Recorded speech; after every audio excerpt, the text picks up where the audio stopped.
അടുത്ത ദിവസം ഒരു ആക്ട്രസ് ഒരു സ്റ്റേറ്റ്മെൻറ്റ് ഒരുപാട് സോഷ്യൽ മീഡിയയിൽ വൈറലായിരുന്നു. അതായത് സ്ത്രീക്ക് കിട്ടുന്ന പ്രിവിലേജുകൾ പലരും മറ്റുള്ള ഒരു ശത്രുവിനെ താറടച്ച് കാണിക്കാൻ വേണ്ടി മിസ്യൂസ് ചെയ്യുന്നു എന്നാണ് അവരുടെ സ്റ്റേറ്റ്മെൻറ്റ് പറഞ്ഞത്. ഒരു നടിയാണ് പറഞ്ഞത്. അപ്പം അതിനോട് സാറിന് എന്താണ് പറയാനുള്ളത്? ഒരാൾക്ക് നേരെ ആരോപണം ഉന്നയിക്കുന്നത് സത്യം എന്താണെന്ന് ചിന്തിക്കാതെ തന്നെ അയാളെ ചീത്ത വിളിക്കുക അത് ഇതിൻ്റെ ഒരു മറുവശമാണ്.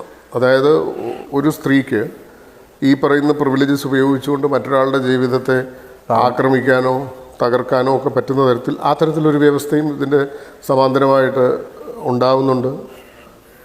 അത് സമീപകാലത്ത് ഇത്തരം കേസുകളിൽ കോടതി വിധികളുടെയും കോടതി നിരീക്ഷണങ്ങളുടെയും സ്വഭാവം ശ്രദ്ധിച്ചാൽ അത് മനസ്സിലാവും. അതിനെ മിസ്യൂസ് ചെയ്യുന്ന ഘട്ടങ്ങളിൽ കോടതികൾ വ്യത്യസ്തമായ നിലപാടുകൾ സ്വീകരിക്കുന്നത് നമ്മൾ കണ്ടിട്ടുണ്ട്. രണ്ടാളുകൾ തമ്മിൽ പരസ്പര സമ്മതത്തോടുകൂടി ഉണ്ടാകുന്ന ഒരുമിച്ചുള്ള ജീവിതമോ അല്ലെങ്കിൽ ലൈംഗികമായിട്ടുള്ള ബന്ധമോ ഒക്കെ പിൽക്കാലത്ത് മറ്റു തരത്തിൽ പോർട്രേ ചെയ്യപ്പെടുകയും വേണമെങ്കിൽ ഒരാൾ ബ്ലാക്ക്മെയിൽ ചെയ്യാൻ ഉപയോഗിക്കപ്പെടുന്നത് നമ്മൾ കണ്ടിട്ടുണ്ട്. ഒരാളെ അതൊരു ഒരു ഒരു പകതീർക്കലായി മാറുന്ന സംഭവങ്ങൾ നമ്മൾ കണ്ടിട്ടുണ്ട്. പക്ഷേ അതൊക്കെ സമീപകാലത്ത് ഉണ്ടായി വരുന്ന കാര്യങ്ങളാണ്. ഈ പ്രിവിലേജുകൾക്ക് എപ്പോഴും ഒരു മറുവശമുണ്ട്. നിരപരാധികളെ സൃഷ്ടിക്കുന്ന രാജ്യം എന്ന് പറഞ്ഞാൽ ഏറ്റവും പ്രാകൃതമായ രാജ്യം, ഏറ്റവും നീതിരഹിതമായ രാജ്യം. സ്ത്രീകൾക്കും കുട്ടികൾക്കും എതിരെയൊക്കെയുള്ള അതിക്രമം തടയുക എന്നുള്ള നല്ല ഉദ്ദേശത്തിലാണ് ഈ ഡ്രാക്കോണിയൻ നിയമങ്ങൾ കൊണ്ടുവരുന്നതെങ്കിലും പക്ഷെ അത് അങ്ങനെയല്ല വർക്ക് ചെയ്യുന്നത്. ഈ പോക്സോ കേസുകൾ നമ്മൾ കാണുന്നത് കുടുംബ വഴക്കുകൾ സെറ്റിൽ ചെയ്യാനായിട്ട് കുട്ടികളെ യൂസ് ചെയ്യുകയാണ്, ഉപയോഗിക്കുകയാണ്. പിതാവിനെതിരെ അല്ലെങ്കിൽ മാതാവിനെതിരെ കുട്ടിയെ കൊണ്ടൊരു മൊഴി എടുപ്പിച്ചാൽ ഒരു കേസ് ഫയൽ ചെയ്യുകയാണ്. പലപ്പോഴും പിതാക്കന്മാർക്കെതിരെയാണ് പെൺകുട്ടികളെ കൊണ്ടാണ് ഇത്തരം കേസുകൾ കൊടുത്തിരുന്നതെങ്കിൽ ഇപ്പോൾ അടുത്തിടെ നമ്മളുടെ സമൂഹ മനസാക്ഷി ആകെ ഉണർന്നത് തിരുവനന്തപുരത്ത് ഒരു സ്ത്രീക്കെതിരെ, അവരുടെ ഭർത്താവിന് രണ്ടാമത്തെ കല്യാണം കഴിക്കണം, അതുകൊണ്ട് ആ സ്ത്രീക്കെതിരെ അവരുടെ മകനെ കൊണ്ട് കേസ് കൊടുപ്പിച്ചു. അങ്ങനെ അവർ ജയിലിൽ പോയി. 2018-19 പീരീഡിൽ നമ്മൾ കാണുന്നത് 34% ആണ് ടോട്ടൽ കൺവിക്ഷൻ റേറ്റ് നാഷണലി കാണിക്കുന്നെങ്കിൽ കേരളത്തിൽ 2013-നും 2018-നും ഇടയ്ക്കുള്ള വർഷം, ഏതാണ്ട് 5 വർഷ കാലഘട്ടത്തിൽ 18.3% കേസുകളിലാണ് കൺവിക്ഷൻ നടക്കുന്നത്. 18.3% കേസുകൾ എന്ന് പറയുമ്പോൾ ഏതാണ്ട് നമുക്കറിയാം 81% അല്ലെ 82% കേസുകളിൽ പ്രതികളെ വെറുതെ വിടുകയാണ്. അക്യൂസ്ഡ് ആവുന്ന ആള് അപ്പോൾ തന്നെ ശിക്ഷിക്കപ്പെടുകയാണ്. ശിക്ഷിക്കപ്പെടുക എന്ന് പറഞ്ഞാൽ മാധ്യമങ്ങൾ, അവൻ്റെ വീട്ടുകാർ, അവൻ്റെ കൂട്ടുകാർ, സമൂഹമൊക്കെ വലിയ തോതിലുള്ള ആരോപണങ്ങളും വ്യൂസും ഈ മനുഷ്യനെ എതിരെ ചുമത്തപ്പെടുകയാണ്. അയാൾ ജയിലിൽ പോവുകയാണ്. ജയിലിൽ നിന്ന് പുറത്തിറങ്ങിയിട്ട് അവസാനം വെറുതെ വിട്ടു എന്ന് പറഞ്ഞു കഴിഞ്ഞാൽ യഥാർത്ഥത്തിൽ കുറ്റമൊന്നും ചെയ്തിട്ടുണ്ടാവില്ല, ഫാൾസ് അലിഗേഷൻ ആണ്. പക്ഷെ എന്താണ് സംഭവിക്കുന്നത്? ഇത് 10 പേരിൽ 8 പേർക്കും ഇങ്ങനെയാണെങ്കിൽ ആ നിയമങ്ങൾ അന്ധ നിയമങ്ങൾ തന്നെയാണ്, അനീതിയാണ് ആ നിയമങ്ങൾ. സ്ത്രീധന വിഷയങ്ങളിൽ എന്തുകൊണ്ടാണ് ഒരു ജില്ലാ വെൽഫെയർ കമ്മിറ്റിയുടെ നേതൃത്വത്തിലുള്ള ഒരു കമ്മിറ്റി അന്വേഷിച്ചിട്ട് മാത്രമേ അറസ്റ്റിന് ഓർഡർ ചെയ്യാവൂ എന്ന് സുപ്രീം കോടതി 2017 പറഞ്ഞതെന്ന് ആലോചിക്കുക. വധു കൊണ്ടുവന്ന് കേസ് കൊടുക്കുന്നു, വരനും വരൻ്റെ അമ്മയും വരൻ്റെ അച്ഛനും സഹോദരിമാരും എല്ലാവരും അറസ്റ്റിലാവുന്നു. ഒരു ഇമ്മീഡിയറ്റ് അറസ്റ്റാണ്. അത് സുപ്രീം കോടതി തടഞ്ഞു. അവിടെയാണ് സുപ്രീം കോടതി പറഞ്ഞത് ലീഗൽ ടെററിസമാണ്. കാരണം ഇത് എപ്പോഴും ഉപയോഗിക്കുന്നത് വളരെ കണ്ണിങ് ആയിട്ടുള്ള, വളരെ കാൽക്കുലേറ്റഡ് ആയിട്ടുള്ള ഒരു എബോ ആവറേജ് എന്ന് നമുക്ക് പറയാവുന്ന, പലപ്പോഴും എഡ്യൂക്കേഷണലി ആൻഡ് സോഷ്യലി പ്രിവിലേജ്ഡ് ആയിട്ടുള്ള ഒരു സെക്ഷൻ ഓഫ് വിമനാണ് ഇത് മാരകമായി അബ്യൂസ് ചെയ്യുന്നതെന്നാണ് സുപ്രീം കോടതി പറഞ്ഞത്. അത് സത്യവുമാണ്. കാരണം ഈ അട്രോസിറ്റീസ് അഗെയിൻസ്റ്റ് വിമൻ ആക്ട് ഒക്കെ ഇവിടെ നിലനിൽക്കുമ്പോഴും ഇന്ത്യയിലെ അല്ലെങ്കിൽ കേരളത്തിലെ നോക്കുകയാണെങ്കിലും സ്ത്രീകൾക്കെതിരെ വലിയ തോതിലുള്ള ചൂഷണവും പീഡനവും നടക്കുന്നുണ്ട്. അവർക്ക് ഈ നിയമത്തിന്റെ പരിരക്ഷ കിട്ടുന്നില്ല, അവർക്ക് നിയമം അവരിൽ എത്തിച്ചേരുന്നില്ല.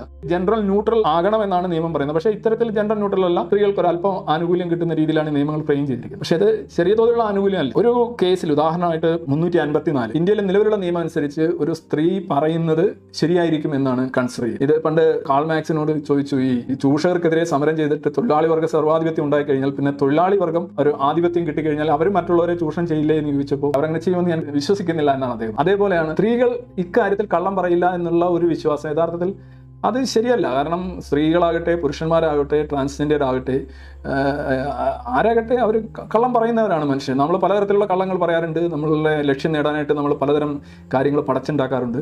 അപ്പോൾ അങ്ങനെ നമ്മൾ എൻ്റയർ ഒരു വിഭാഗം ആൾക്കാരെ വിശ്വാസത്തിലെടുത്ത് രജിസ്റ്റർ ചെയ്യുക, അല്ലെങ്കിൽ അവരെ അഭിമാനം വിട്ടുകൊണ്ട് അവരങ്ങനെ ചെയ്യില്ല. അപ്പോൾ റേപ്പ് കേസുകൾ അങ്ങനെയാണ് നമ്മൾ പറയുന്നത്. അവരൊരു റേപ്പ് കേസ് ഫോൾസ് ആയിട്ട് ഉന്നയിക്കില്ല. അങ്ങനെ പറയുന്നത് എത്രമാത്രം ശരിയാണ് ആക്ച്വലി?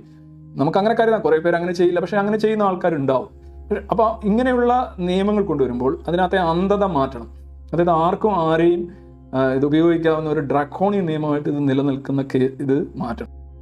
രഞ്ജൻ ഗൊഗോയ്ക്കെതിരെ ഒരു ജൂനിയർ അക്കൗണ്ടന്റ് സുപ്രീം കോർട്ടിൽ ഉള്ള ഒരു ജീവനക്കാരിയാണ് സെക്ഷൽ അസോൾട്ട് നടത്തിയെന്ന് പറഞ്ഞ് പരാതി കൊടുത്തത്. അപ്പോൾ കണക്കനുസരിച്ച് സാധാരണ ഒരു മനുഷ്യനെ എങ്ങനെയാണ് ചെയ്യുന്നത്, ഇന്ത്യയിലെ കേരളത്തിലെ ഒരു സാധാരണ മനുഷ്യനാണെങ്കിൽ അപ്പോഴേ അറസ്റ്റ് ചെയ്യാന്നുള്ളതാണ്. പക്ഷേ ചീഫ് ജസ്റ്റിസ് ഓഫ് ഇന്ത്യയെ അറസ്റ്റ് ചെയ്തില്ല. പകരം ഒരു 4 അംഗ കമ്മിറ്റി, സുപ്രീം കോടതിയുടെ ഇന്ദു മൽഹോത്രയും ഇന്ദിരാ ബാനർജിയും AK പട്നായിക്കും ബോബ്ഡെ ഇത്രയും പേരടങ്ങിയ ഒരു കമ്മിറ്റി കൂടി, അവരൊരു പാനൽ കൂടി ഇത് അന്വേഷിച്ചിട്ട് ഇതിനകത്ത് വാസ്തവമില്ലെന്ന് തെളിഞ്ഞു. ഇവിടെ സംഭവിച്ചത് എന്താണ്, ജനങ്ങൾക്ക് കിട്ടാത്ത ഒരു പ്രിവിലേജാണ് സുപ്രീം കോടതി ചീഫ് ജസ്റ്റിസ് ആയിട്ടുള്ള രഞ്ജൻ ഗൊഗോയ്ക്ക് കിട്ടിയത്. യഥാർത്ഥത്തിൽ ഇന്ത്യയിൽ ഇത്തരം ആരോപണങ്ങൾക്ക് വിധേയരാകുന്ന പുരുഷന്മാർക്ക് കിട്ടുന്ന ഒരു നീതി അല്ല അദ്ദേഹത്തിന് കിട്ടിയത്. ഏതൊരു വിഭാഗത്തെയാണോ സംരക്ഷിക്കാനായിട്ട് നമ്മൾ ഉദ്ദേശിക്കുന്നത്, ആ വിഭാഗത്തിന് സംരക്ഷണം ഉറപ്പുവരുത്തുകയാണെന്നുള്ളതാണ് നമ്മളുടെ ആത്യന്തിക ലക്ഷ്യം. അതായിരിക്കും. അതുകൊണ്ട് നീതിരഹിതമായിട്ട് അതിൻ്റെ ഇരകളെ ശിക്ഷിക്കുക എന്ന് പറയുന്ന രീതിയിലേക്ക് നമ്മുടെ നിയമവ്യവസ്ഥ പോകരുത്. ജപ്പാനിലൊക്കെ ആണെങ്കിൽ കൺവിക്ഷൻ റേറ്റ് 99% ആണ്. ഞാനൊരു വീഡിയോ കണ്ട് 99% ആണ്. അവർ കേസ് ഫ്രെയിം ചെയ്ത് കഴിഞ്ഞാൽ അത്ര തെളിവുള്ള കറക്റ്റായിട്ടുള്ള കേസ് ആയിരിക്കും. അതിനകത്ത് ഊരി പോരാനും പറ്റില്ല. അങ്ങനെ നിരപരാധികൾ അതിനകത്ത് കുടുങ്ങാതിരിക്കുക എന്ന് പറയുന്ന ഒരു രാജ്യത്തിൻ്റെ അഭിമാനവും അന്തസ്സുമാണ്. നിരപരാധികളെ സൃഷ്ടിക്കുന്ന രാജ്യം എന്ന് പറഞ്ഞാൽ ഏറ്റവും പ്രാകൃതമായ രാജ്യമാണ്, ഏറ്റവും നീതിരഹിതമായ രാജ്യമാണ്. നമ്മളുടെ നീതിന്യായ വ്യവസ്ഥയിൽ അത്തരത്തിലുള്ള മാറ്റം, ഉദാഹരണമായിട്ട് ശിക്ഷാവിധി കൂട്ട്, അതിനകത്ത് പറയുന്ന വ്യവസ്ഥകൾ കൂടുതൽ കർശനമാക്കുക, അതൊന്നും തെറ്റല്ല, ശക്തമായി അന്വേഷിക്കുക.